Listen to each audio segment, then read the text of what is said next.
फिर से एक और बार आज की आराधना में हम आपका स्वागत करते हैं और आज परमेश्वर का वचन से मनन करने के लिए हम मरकुस के सुसमाचार में जाएंगे। आज 3 भागों से आपके सामने मैं अध्ययन करवाना चाहता हूँ। एक मरकुस का सुसमाचार उसका 8वां अध्याय, दूसरा हम देखते हैं मरकुस के सुसमाचार 10वां अध्याय, फिर लूका के सुसमाचार उसका 9वां अध्याय। इन तीनों अध्यायों में से चेला बनने के विषय में प्रभु यीशु मसीह ने जो जो बातें कहा है उनमें से कुछ बातों को आज हम देखेंगे। सभी बातों के बारे में अध्ययन करने के लिए इतवार के दिन हमारे पास समय नहीं मिलता है, लेकिन एक विषय जब लिया जाता है उसके लिए कुछ बातों को, उस विषय को समझने के आधार पर हम कुछ पॉइंट्स को, कुछ वचनों को प्रस्तुत करते हैं। बाकी चीज़ें अलग अलग और प्रचार में भी आपके सामने आ सकते हैं, लेकिन इन सब चीज़ों से बढ़कर जरूरी है कि घर में आपका बाइबल अध्ययन, जो पवित्र आत्मा आपको सिखा सकता है वो दुनिया में कोई नहीं सिखा सकता। बाइबल का सबसे अच्छा शिक्षक पवित्र आत्मा है। हालेलुया, है ना। मनुष्य मसाला मिला के देंगे, लेकिन पवित्र आत्मा जो देंगे वो बिना मिलावट का है। इसलिए पवित्र आत्मा से सीखने के लिए अपने अपने घरों में बैठ करके बाइबल का अध्ययन करना जरूरी है। प्रतिदिन अपना जीवन में एक नियुक्त समय को नाम निर्धारित करें बाइबल पढ़ने के लिए। यदि आपको सुबह टाइम मिलता है, सुबह का समय वो सर्वोत्तम है। यदि सुबह टाइम नहीं मिलता, किसी को अर्ली मॉर्निंग ड्यूटी पर जाना होता है या शिफ्ट ड्यूटी करने वाला व्यक्ति है, तो आप कभी सुबह, कभी दोपहर, कभी शाम ऐसा बाइबल को पढ़े। यदि किसी दिन बाइबल नहीं पढ़ पाए तो सोने से पहले थोड़ा समय बाइबल को दीजिए, अच्छा रहेगा, राइट। यदि आप एक दिन बाइबल नहीं पढ़ा तो आप बहुत बड़े पाप तो नहीं कर रहे। बस इतना है, एक दिन खाना नहीं खाएंगे तो आप मरेंगे तो नहीं, ज़रूर अगले दिन या 2 दिन के बाद शरीर में थोड़ा सा कमज़ोरी आएगा। यदि ज़्यादा दिन नहीं खाओगे तो बिस्तर पकड़ लेगा। आत्मिक जीवन भी ऐसा है। एक दिन बाइबल नहीं पढ़ेगा तो आपकी आत्मा मर तो नहीं जाएगा, थोड़े दिन के बाद थोड़ा सा कमज़ोरी महसूस करेंगे। यदि लगातार बाइबल नहीं पढ़ोगे तो आपका जो अंतरात्मा है, आत्मिक मनुष्य है, वो भी बिस्तर पकड़ लेगा। फिर किसी को आपके पास आना पड़ेगा, आपको ट्रिप चढ़ाना पड़ेगा, आपको आपके साथ बहुत सारे इंजेक्शन बड़े बड़े लगाना पड़ेगा। वो सब बड़े मुश्किल की बात है, समय कंज्यूम करेंगे। और इसी वजह से मैं आपसे चाहूँगा थोड़ा थोड़ा बाइबल को पढ़े, और वो हमारे लिए हमेशा उचित है, राइट। आज मैं आपको चेला बनने के विषय में बात करूँगा। चेला बनने का क्या मूल्य है, प्रभु यीशु मसीह ने चेला बनने का मूल्य के बारे में क्या कहा है। और सबसे पहले 8वां अध्याय का 34वां पद को हम पढ़ेंगे, चैप्टर 8 वर्स 34। इसमें क्या लिखा है? उसने भीड़ को अपने चेलों समेत पास बुलाकर उनसे कहा, जो कोई मेरे पीछे आना चाहे वह अपने आप से इनकार करे और अपना क्रूस उठाकर मेरे पीछे हो ले। यीशु मसीह जब इस संसार में मनुष्य के रूप में आया, 33.5 वर्ष वो इस संसार में मनुष्य के रूप में जीवन बिताया है, और 30 वर्ष की उम्र में उन्होंने अपना सेवकाई को आरंभ किया है। बचपन में यीशु ने कोई चमत्कार नहीं किया है ना। 30 वर्ष की उम्र तक उन्होंने कोई चमत्कार नहीं किया। बाइबल में 12वां साल की उम्र में यीशु मसीह को हम मंदिर में व्यवस्थापकों के बीच में बैठ करके वाद विवाद करते हुए, परमेश्वर का वचन की चर्चा करते हुए देखते हैं।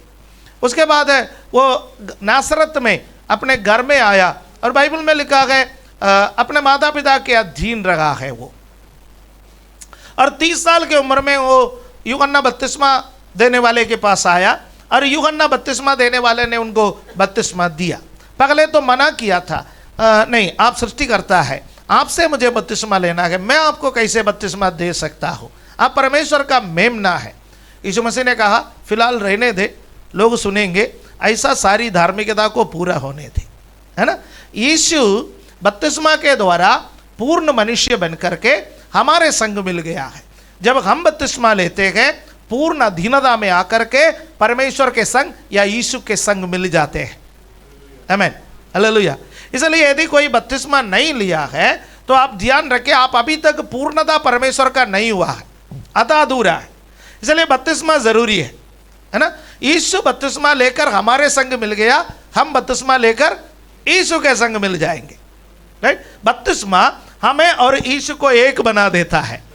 वो स्थान है बपतिस्मा जगह पर यीशु वहां से चल करके हमारे पास आ जाता है, हम यहां से चल करके यीशु मसीह के पास जाता है।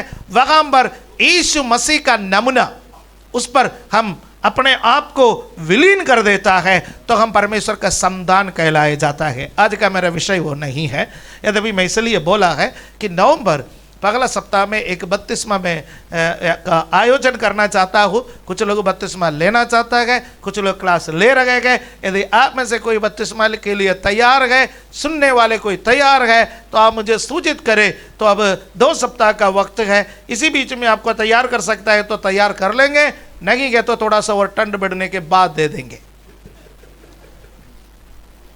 हालेलुया। यीशु मसीह ने अपने चेलों को बुलाया, 30 साल की उम्र में उन्होंने बपतिस्मा लिया। उसके बाद सेवकाई के आरंभ में चेलों को बुलाया और हर चेले को बोला मेरे पीछे बोले। आमीन। यीशु चेलों को इसलिए चुना अपने संग रहने के लिए। विश्वासी का कर्तव्य क्या है? यीशु के संग रहे, यीशु के साथ साथ चले। जगह जगह यीशु चलता था, यीशु के संग चलने के लिए चेलों को बुलाया, लेकिन उनसे कहा मेरे पीछे होने से पहले तुम्हें 2 काम करना है। तीसरा पॉइंट है मेरे पीछे चलना। पहला पॉइंट क्या है? तुम्हें अपने आप को इनकार करना है, तुम्हें अपना आइडेंटिटी को मिटाना है। मैं ये हूं, मैं वो हूं, मैं ये कर सकता हूं, मैं वो कर सकता हूं ना, ये तो नहीं चलेगा है? सब कुछ यीशु है, मैं कुछ भी नहीं, मैं कुछ भी नहीं हूं। यीशु मसीह के पास आने वाले को कहना चाहिए कि मैं घटूं वो बढ़े, यीशु मुझ में बढ़े। हालेलुया। यीशु मुझ में बढ़े। यीशु मसीह से मिलने वाला घटता है, यीशु उनमें बढ़ता है। हालेलुया। यूहन्ना बपतिस्मा देने वाले के उदाहरण ले लीजिए। यीशु मसीह से मिलने का समय तक यूहन्ना बपतिस्मा देने वाले के चेलों की संख्या बढ़ते जाते थे, बपतिस्मा के लिए आने वालों की संख्या बढ़ते जाते थे।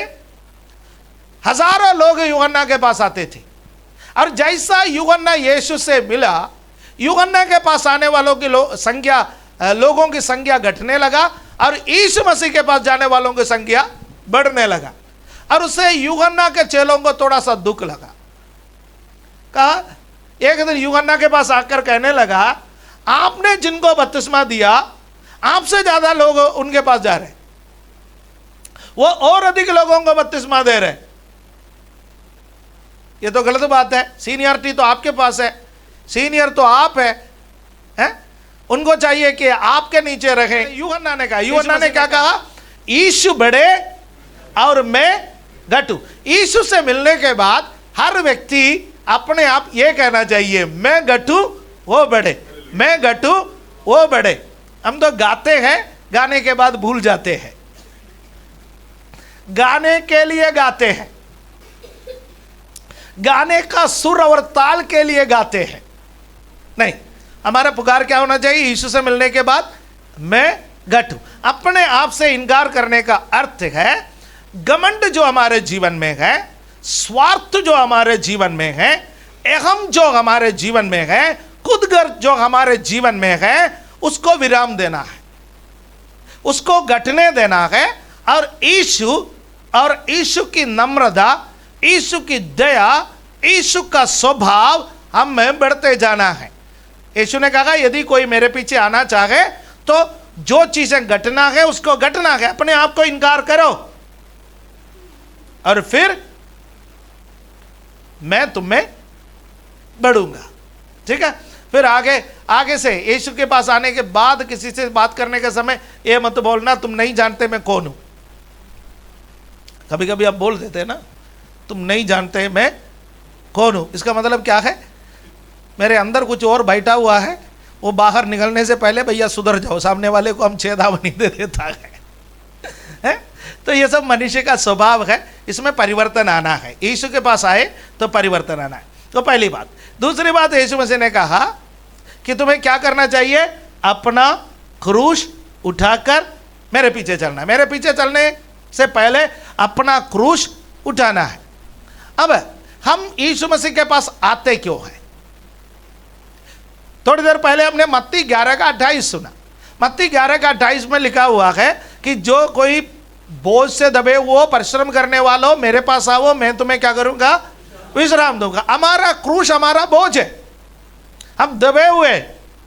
हम क्या कहते हैं, उस क्रूस को हटाने के लिए यीशु मसीह के पास आ रखा है। यीशु क्या कह रखा है, अपना क्रूस उठा करके मेरे पीछे चलो। क्रूस उठाने के लिए तैयार है तभी चलना। हम कहते हैं कि प्रभु मैं कर्जे से दबा हुआ हूं, तेरे पास आ गया, 2 महीना हो गया, कर्जा अभी तक हटा नहीं, क्यों नहीं हट रहा है? प्रभु कहता है कि कर्जा उठा करके चल सकता है तो आना भैया, वो तो उसका समय पर हट जाएगा। प्रभु मुझे नौकरी नहीं मिला अभी तक, मैं कई सालों से तेरे पीछे पड़ा हुआ हूं। प्रभु कहता है बेरोजगारी का बोझ उठा करके, क्रूस उठा करके मेरे पीछे चल सकता है तो चलना। बेरोजगारी जो अपना समय पर हट जाएगा।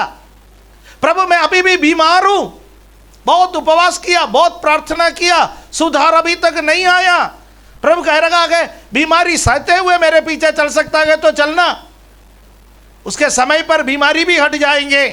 मेरा पारिवारिक क्लेश, मेरा परिवार का लोगों का उद्धार, मेरे जीवन में बदलाव, मेरे बच्चों के पढ़ाई, मेरे बच्चों का विवाह, मेरे जीवन की आशीषें। प्रभु कहता है तुम्हें क्रूस उठाना है, कष्ट उठाना है, दुख उठाना है, तकलीफ उठाना है, ये सब इस संसार में रहने का समय तुम्हें उठाना पड़ेगा।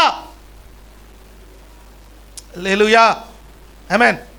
पौलुस प्रभु यीशु मसीह से प्रार्थना की, प्रभु ये क्रूस वहन करना मेरे लिए बहुत मुश्किल है। एक कांटा उसके शरीर में चुभाया गया, वो कांटा हटने के लिए, वो क्रूस हटने के लिए, वो कष्ट हटने के लिए उसने 3 बार प्रार्थना की। परमेश्वर ने बोला मेरा अनुग्रह तुम्हारे लिए काफी है। आमीन। मेरा अनुग्रह तुम्हारे लिए काफी है। परमेश्वर का अनुग्रह हमारे लिए काफी है। यदि क्रूस है उठाने का सामर्थ्य तो देंगे। हालेलुया, आमीन। फिर परिवर्तन क्या आता है? फिर हम क्यों आए प्रार्थना में? फिर क्यों ताली बजाए? फिर क्यों आराधना करें? फिर क्यों ऑफरिंग डाले? फिर क्यों दशमांश दे? अरे भैया फिर तो संसारिक जीवन ही अच्छा था।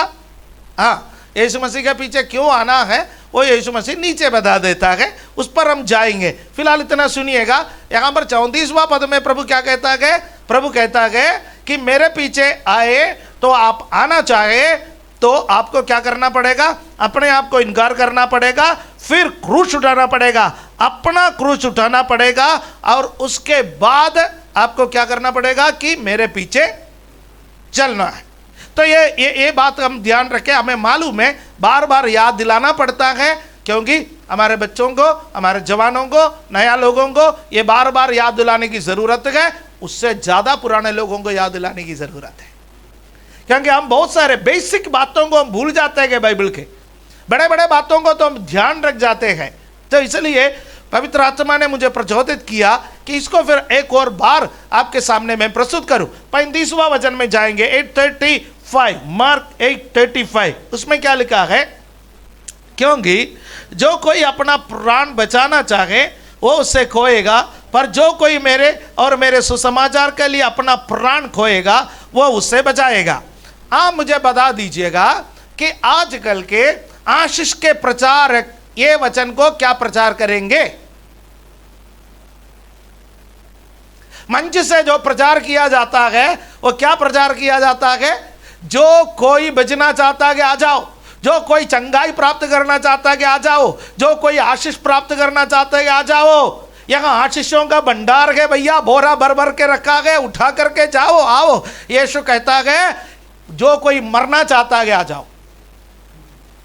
वचन पढ़ के देखिए ना, मैं झूठ बोल रहा तो। ये क्या बताता है? यदि कोई अपना प्राण को बचाना चाहे तो उसको खोएगा, मेरे पास आने का कोई जरूरत नहीं। बचाना चाहे तो उससे खोएगा। यदि आप खोना चाहे तो मेरे पास आओ, फिर गारंटी मेरे पास रहेगा। हालेलुया, आमीन। है, मुझ पर विश्वास कर सकता है तो आ जाओ। मैं कोई ये नहीं कहूंगा कि ये मिलेगा वो मिलेगा। लुभावने वायदे यीशु मसीह के पास नहीं है। यीशु ने अपने प्रचार में कभी भी लुभावने वायदे नहीं की, पर जो कोई उसके पास आया वो आशीष पाया। हालेलुया, आमीन। कोई लुभावने वायदे उन्होंने नहीं की, पर जो कोई उसके पास आया वो आशीष पाया है। और कई मौके ऐसे भी हुए हैं, यीशु का भाषण सुन करके लोगों ने कहा यह कठोर वचन है, कौन समझ सकता है भैया, कौन पीछे चल सकता है। अरे कलीसिया में कोई नहीं आएगा ऐसा भाषण देगा। हजारों लोग उसके पीछे चलते थे। एक दिन यीशु का भाषण सुन करके केवल 12 लोग बच गए। हजारों में से 12 लोग बच गए।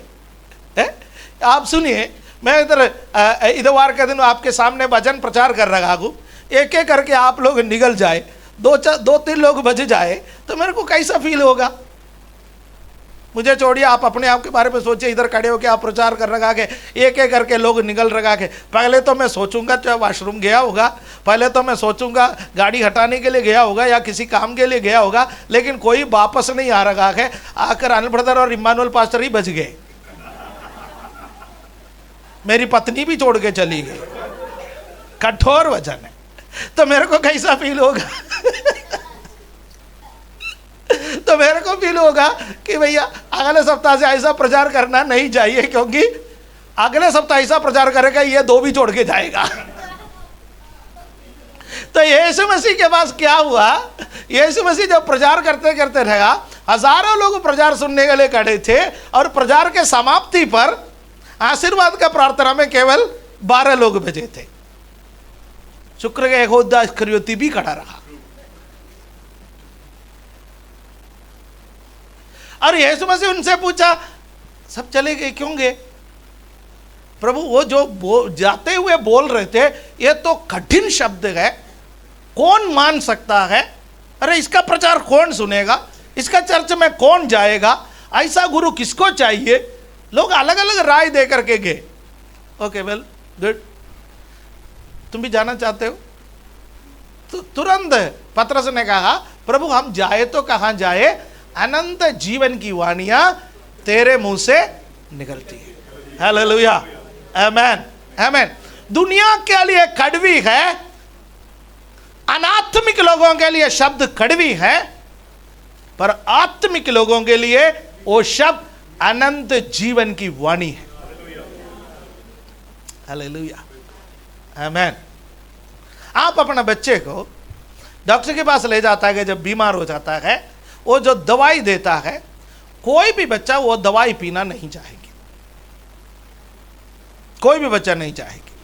आजकल तो सिरप आ रहा है, मीठा सिरप, कप सिरप जैसा सिरप आ रहा है, बच्चे फिर भी पी लेंगे। और मेरा बचपन में मुझे याद है, जब भी बुखार होता था या बीमार होते थे तो डॉक्टर के पास ले जाते थे, और उस वक्त कोई सिरप वरप कुछ भी उपलब्ध नहीं था। वो गोली जो बड़ों को दिया जाता था, उसका मात्रा कम करके ऐसा एक कटोरी रखा जाता था, जो से करके पीस करके उसका पुड़िया बांध के देते थे, और घर वालों को ये समझा के बेचते थे, इसको पानी में डुबा करके इसको मुकरा करके डाल दो। और ये गड़ा आवाज सुनते ही हमारा दिमाग खराब हो जाते थे, क्योंकि घर में जाके हमको क्या मिलने वाला है?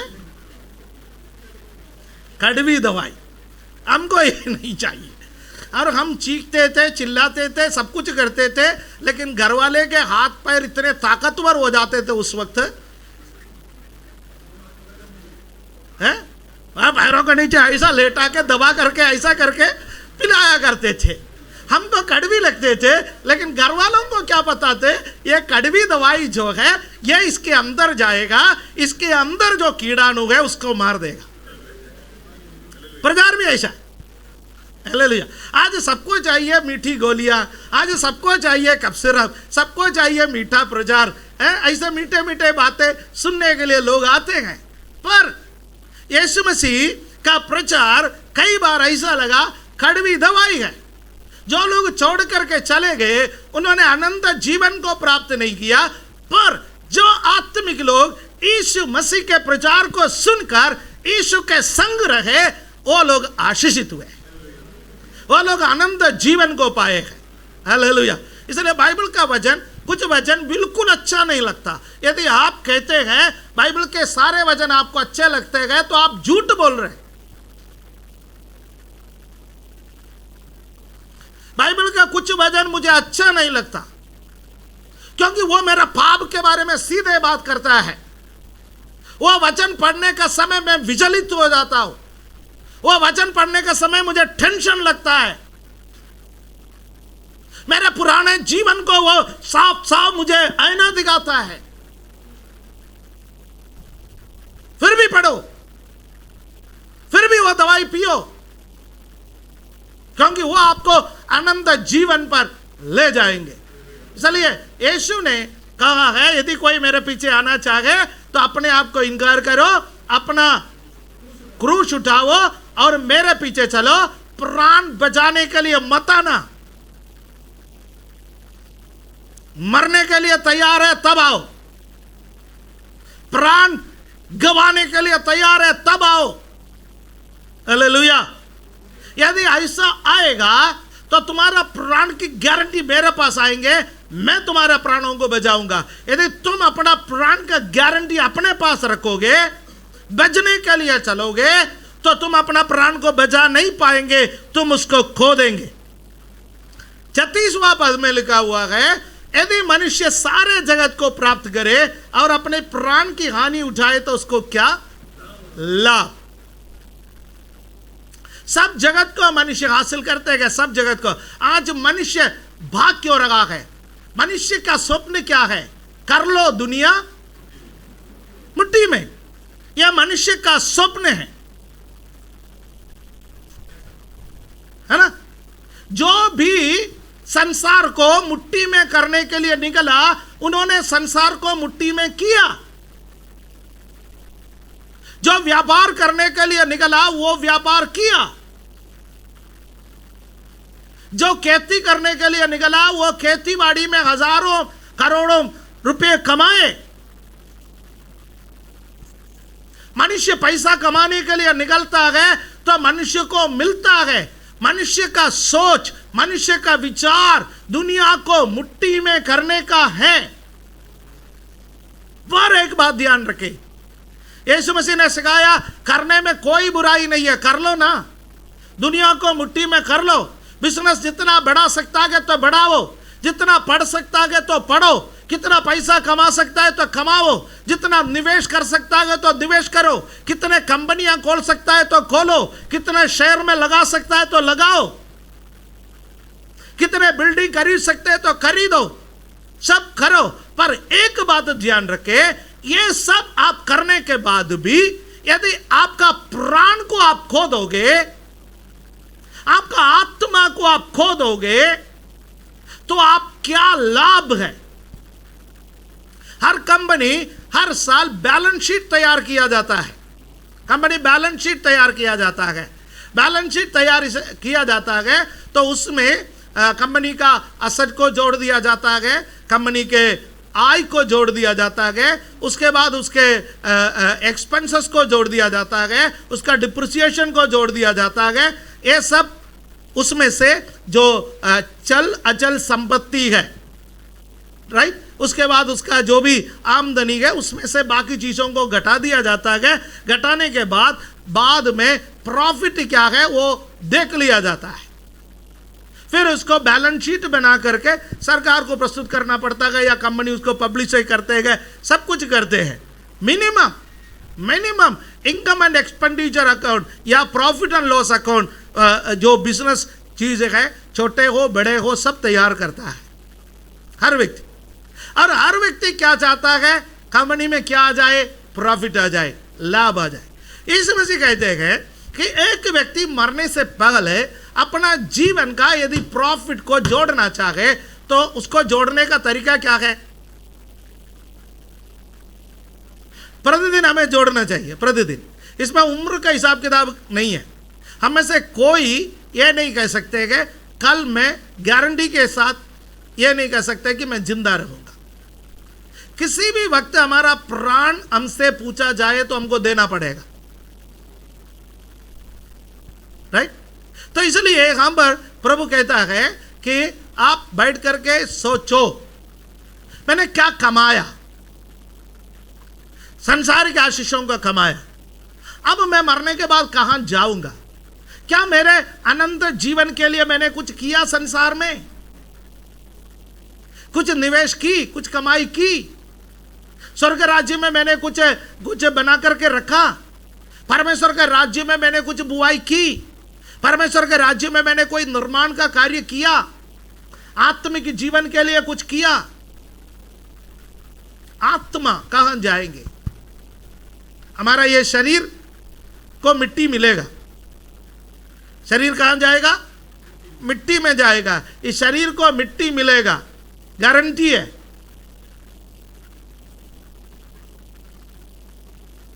आकर जाना तो वहीं पर है। हमारा डिग्री कोई काम नहीं आएंगे। जो हमारे पास सोना है, चांदी है, वो दूसरे लोग ले लेंगे। और जो डिग्री का हमारा पढ़ लिख करके बड़ा कुछ कमाया गया, वो सब वेस्ट हो जाएगा हमारा मौत के साथ। फिर इस शरीर के अंदर एक आत्मा परमेश्वर ने रखा है, वो कहां जाएगा? उसके लिए कोई मकान बना रखा है। हम इस संसार में हम मकान के लिए भागते हैं। हमारे कलीसिया में भी कुछ लोग भाग रहे, मकान चाहिए, जरूरी है। जिनके पास अपना नहीं है तो कम से कम किराए के लिए भागते हैं। सड़क पर तो नहीं रह सकते, फुटपाथ पर तो नहीं रह सकते। जिनके पास मकान नहीं है, नाइट में निकल करके देखिए, बहुत सारे लोग फुटपाथ में रहते हैं, फ्लाईओवर के नीचे रहते हैं। हम नहीं रह सकते, इसलिए हम कम से कम किराए का मकान लेकर के रहते हैं, इस शरीर को रखने के लिए। लेकिन इस शरीर के अंदर, इस शरीर से भी बड़ा महंगा एक आत्मा है। उस आत्मा को हम कहां रखोगे निकलने के बाद? क्या हमने वहां कुछ बनाया? यूहन्ना के सुसमाचार उसका 14वां अध्याय में यीशु मसीह ने कहा, मैं तुम्हारे लिए जगह तैयार करने के लिए जा रहा हूं। मैं तुम्हारे लिए जगह तैयार करने के लिए जा रहा हूं। इसको कंपनी का विज्ञापन समझ लेना। बिल्डिंग कंपनीज का विज्ञापन है आपका अपना घर। आपका अपना घर, न्यूज़पेपर में विज्ञापन आया, आपका अपना घर। अरे मेरा अपना घर वो बिल्डिंग वाला बना के रखा गया। न्यूज़पेपर का कटिंग लेकर के आप कंपनी के दफ्तर में पहुंचे, आपका अपना घर, मेरा अपना घर दे दो जी। आपने बोला आपका अपना घर मेरा, वो बुकिंग स्लिप। अरे भाई बुकिंग स्लिप क्या होता है? आपने तो विज्ञापन दिया है कि आपका अपना घर में लेके आया। कहेगा ऐसा तो मिलेगा नहीं। ये तो आपका अपना घर हम बना के दे देंगे, लेकिन पैसा आपको देना पड़ेगा। यीशु ने बोला मैं तुम्हारे लिए जगह तैयार करने के लिए जा रहा हूं, वो विज्ञापन है। पैसा तो हमको देना पड़ेगा। इसलिए उन्होंने बोला स्वर्ग राज्य में धन इकट्ठा करो। क्यों इकट्ठा करो? उसी में से निकाल निकाल करके मैं तुम्हारा मकान बना दूंगा। मैं आत्मिक बातों को समझा रहा हूं, थोड़ा समझना। प्रभु ने कहा स्वर्ग राज्य में धन इकट्ठा करो। क्यों इकट्ठा करो? क्योंकि मैं तुम्हारे लिए घर बनाने के लिए जा रहा हूं, और जितना धन तुम्हारा स्वर्ग राज्य में इकट्ठा हो जाएगा, उतना बड़ा मकान मैं तुम्हारे लिए बना करके दे दूंगा। हालेलुया, आमीन। एक BHK का इकट्ठा हो जाएगा तो वो दूंगा, 2 का है तो वो दूंगा, 3 का है तो वो दूंगा, यदि फार्म हाउस है तो उसका दूंगा, इंडिपेंडेंट प्रॉपर्टी है तो वो फ्लोर वाइज है वो जितना। इसलिए हमारा उद्धार पाए हुए हर एक व्यक्ति को क्या करना चाहिए, सोचना चाहिए कि मैं इस सप्ताह में स्वर्ग राज्य में क्या जमा किया। मैं ऑफरिंग देने के बारे में, दशमांश देने के बारे में बात नहीं कर रहा हूँ, ये बात ध्यान रखना। वो तो ऑफरिंग और दशमांश उधर नहीं काटेंगे, ऑफरिंग और दशमांश यहां काटोगे।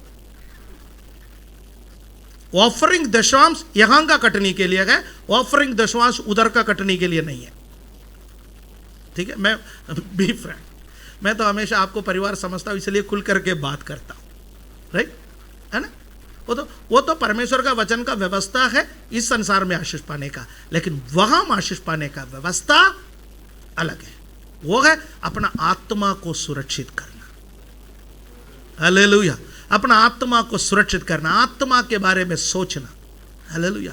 जिस प्रकार आप कमाने के लिए जाते हैं, क्यों कमाने के लिए जाते हो? कुछ लोग कमाने के लिए इसलिए जाते हैं अपना परिवार के लिए, अपने बीवी बच्चों के लिए। कुछ लोग क्यों कमाता है? कुछ लोग इसलिए कमाता है ऐश और आराम से जीवन बिताए। कुछ लोग इसलिए कमाते हैं। पिछले सोमवार के दिन मैं शादरा से जा रहा था, या शादरा के तरफ आ रहा था, लोनीस के उस रास्ते से। मेरे ख्याल में 11 बजे दारू का दुकान खुल गया। भैया जैसा दुकान खुल गया, इतना रश। आपके घर के सामने वाली बात मैं कह रहा, अमित भाई के घर के सामने, आप उधर नहीं थे, आपका नाम प्रभु का धन्यवाद हो। और मेरे साथ है हमारा भाई भरत अरोड़ा बैठा हुआ था। हम दोनों बत्तीसवां का क्लास के बाद वापस आ रहे थे, तो उन्होंने कहा कि पास्टर जी देखिए कि सुबह 11 ही बजा है, रश देखो, रश देखो।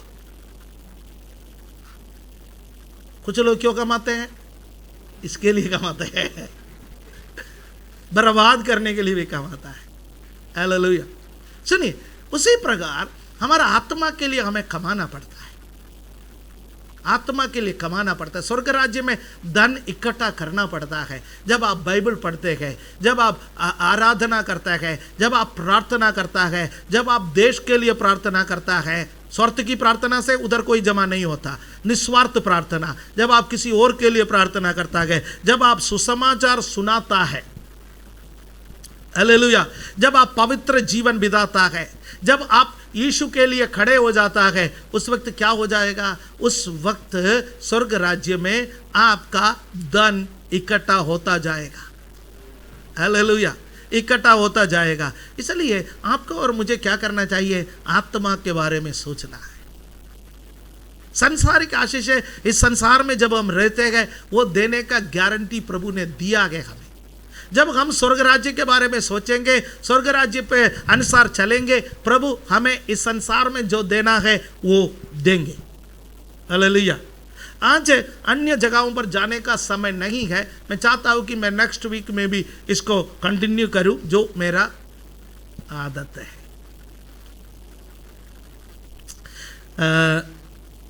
लेकिन 38वां पद पढ़ करके हम समाप्त करेंगे।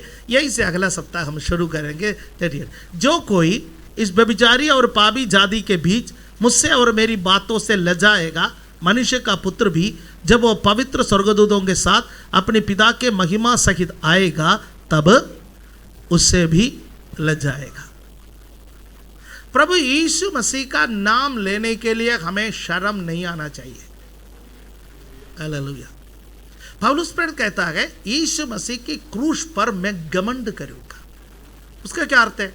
जहां कहीं भी मैं खड़ा हो जाता हूं, मैं बोलूंगा मैं एक मसीह हूं, I am a follower of Christ. Hallelujah. कोई बोर्ड लगाने का जरूरत नहीं है। यदि लगा भी दे तो कोई अच्छी बात है, लेकिन बोर्ड लगाने के बाद उसके अनुसार जीवन बिताना है।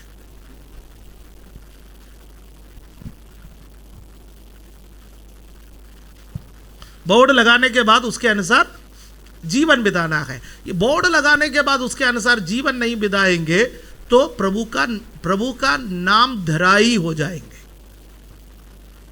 सही है ना? इसलिए प्रभु के बारे में लज्जा नहीं करना। यदि प्रभु के बारे में हम इस संसार में लज्जा करेंगे तो एक दिन प्रभु अपना महिमा में आएगा और पिता के सामने और स्वर्गदूतों के सामने वो बोलेगा, मैं इनको नहीं जानता जी। यदि इस संसार में हम बोलेंगे मैं यीशु को नहीं जानता, मैं प्रभु को नहीं जानता, तो प्रभु भी एक दिन कहेगा मैं भी इनको नहीं जानता। उस दिन क्या हाल होगा हमारा? इसलिए यीशु मसीह के लिए जीवन बिताने के लिए आज वचन हमें बताता है। मेरा संदेश समाप्त नहीं हुआ है, ये आगे चलेगा, और क्योंकि मैं अगला 2 भाग भी आपके सामने बयान करना चाहता हूँ। नहीं है तो अभी तक जो बोला गया वो अधूरा हो जाएगा, है ना? कि चेला बनने का एक मूल्य, एक दाम, यीशु मसीह के पीछे आने का एक दाम हमें चुकाना है। ठीक, आज हमने क्या क्या सीखा? हमने सीखा है यीशु के पीछे चलना चाहता है तो हमें अपने आप को इनकार करना है। फिर हमने सीखा है अपना क्रूश, प्रतिदिन अपना क्रूश उठा करके यीशु मसीह के पीछे चले। और दूसरा हमने और क्या सीखा है?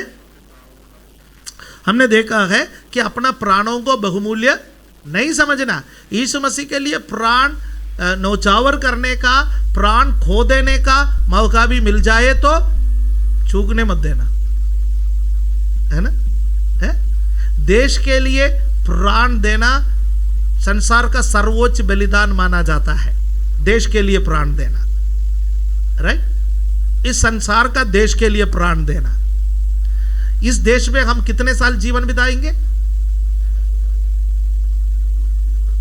60 साल के बाद सरकार कहते हैं भैया जाओ। कहां जाए वो नहीं बोल रहा के, फिर भी समझो अब तो और नीचे करने के लिए सोच रहे। अब तो 56 में भी बोलेंगे कि भैया जाओ, राइट? फिर भी प्रभु कितना दयावान है, वो कहता है कि 70 तक तो मैं बोलूंगा नहीं, 70 के बाद मैं भी बोलूंगा रेंग लो, रेंगते रेंगते जीवन बिताओ, राइट? ज्यादा से ज्यादा 100 साल, 100 साल मैक्सिमम। सोच लीजिए आप 100 साल जीवन बिताएंगे। 100 साल जिस देश में आप जीवन बिताने वाला है, उस देश के लिए यदि आप जान देंगे, उसको सुप्रीम सैक्रिफाइस, सर्वोच्च बलिदान माना जाता है, उसको शहीद कहा जाता है। और एक देश प्रभु आपके लिए तैयार कर रहा है, उस देश में युगान युग आपको जीवन बिताना है। युगान युग, युगान युग कभी खत्म नहीं होता है, युगान युग जीवन बिताना है। यदि उस देश के लिए प्राण की आहुति देने का मौका मिले तो उस सैक्रिफाइस को, कौन सी सैक्रिफाइस है? सुप्रीम सैक्रिफाइस के ऊपर कुछ है ही नहीं, शब्द नहीं है। ग्रेट सुप्रीम सैक्रिफाइस बोल सकते हैं। सर्वोच्च बलिदान से भी उत्तम एक बलिदान है, वो है स्वर्ग राज्य के लिए प्राण देना। प्रभु यीशु मसीह के चेलों में यूहन्ना को छोड़कर बाकी सब ने उस उच्च कोटि का बलिदान परमेश्वर के राज्य के लिए दिया है। हालेलुया। प्रभु कहता है उस श्रेणी में खड़े होने का दर्शन लेकर के मेरे पीछे आओ। यह कोई साधारण बुलाहट नहीं है। हालेलुया, आमीन। मैं पिछले महीना में जब चेन्नई में जा रहा था, एक हरियाणा का नौजवान लड़के को मैं मिला, 19 साल का है। ट्रेन में मैं जैसे कैबिन में था, उस कैबिन में सुप्रीम कोर्ट के एक एडवोकेट था, एक फौजी जो छुट्टी पर आने वाला, वो भी जवान लड़का, विवाहित है, फिर एक लेडी थी, और फिर ये लड़का हरियाणा का। आपस में जब बातचीत होगा, सब लोग अलग अलग फील्ड के थे, तो इस लड़के में इतना उमंग, वो एनएसडी के एग्ज़ाम देने के लिए जा रहा है, उसका एग्ज़ाम देने के लिए जा रहा है या इंटरव्यू के लिए जा रहा है, कुछ है एनएसडी। और वो कह रहा है कि मुझे देश के लिए सर्वोच्च बलिदान देना है। मैं तो अपने गांव में आऊं तो मुझे परमवीर चक्र पाना है, परमवीर चक्र। शायद एक जिंदा आदमी को परमवीर चक्र मिला है इंडिया के इतिहास में, शायद वो कोई बोल रहा था। उसके लिए मैंने बोला भैया परमवीर चक्र मिलना है तो तुम्हें वीर मृत्यु प्राप्त करना पड़ेगा। कहता है तभी तो मैं जा रहा हूं, तभी तो मैं जा रहा हूं। उसका वो देख करके हम दंग रह गए। 19 साल का लड़का, वो कहता है कि मुझे भेजो ना, मरने दो मेरे को, मैं देश के लिए मरना चाहता हूं। तिरंगे में मेरा लाश लपेट के आते हुए मैं देखना चाहता हूं। अरे भैया तू देखेगा ही नहीं। यीशु के लिए मैंने कहा प्रभु इस नौजवान के अंदर देश के लिए एक पागलपन है, तुम मेरे अंदर वो पागलपन उत्पन्न कर, मैं तेरे लिए ऐसा पागल हो जाऊं। सही में आज आप तैयार है ऐसा पागल होने के लिए यीशु के लिए? कह सकते हैं पास्टर जी सुबह सुबह हमें क्यों रुला रहे हो? हम तो चंगाई के लिए आया, आशीष के लिए आया, परिवार में कुछ शांति मिलेंगे सोच करके आया। आज आप तिरंगे में लपेट क्यों हमें भेज रहे हो? मेरे प्यारो, उस देश के लिए कुर्बान होने से बढ़िया और कोई सुख संसार में नहीं है। उस देश के लिए जीवन देने का, हालेलुया, उससे बढ़कर कोई सुख इस संसार में नहीं है। मैं डेविड लिविंगस्टन के इस नोट के साथ समाप्त करना चाहता हूं। उन्होंने कहा यीशु के लिए मरना आसान है पर जीना मुश्किल है, क्योंकि यीशु के लिए मरना है तो एक बार मरना पड़ता है, यीशु के लिए जीना है तो आपको प्रतिदिन मरना पड़ता है। समझने वालों के लिए धन्यवाद। आंखों को बंद करें। Hallelujah, praise the Lord. प्रभु आपका वचन के लिए धन्यवाद देता है। आज जो वचन प्रचार किया इसका किसी न किसी प्रभु वचन, कोई ना कोई पॉइंट हर एक व्यक्ति को छू ले। प्रभु हम आपके वीर योद्धा के रूप में खड़े हो जाएं, आपके पीछे चलने के लिए हमें तैयार कर। उरमा निदिरा रगला। प्रभु हमारे बच्चे, हमारे जवान, हमारे बड़े बूढ़े बुजुर्ग सब आपके लिए आत्मिक उत्तेजना से भरे हुए एक जीवन बिताए, आत्मिक उन्माद में जीवन बिताए, यीशु के लिए प्रतिदिन मरने का वो साहस के लिए तैयार हो जाए। आपने एक ऊंची बुलाहट हमें दी, उस ऊंची बुलाहट के लिए धन्यवाद। यीशु मसीह का पवित्र नाम से इस प्रार्थना को हम मांगते हैं, आमीन।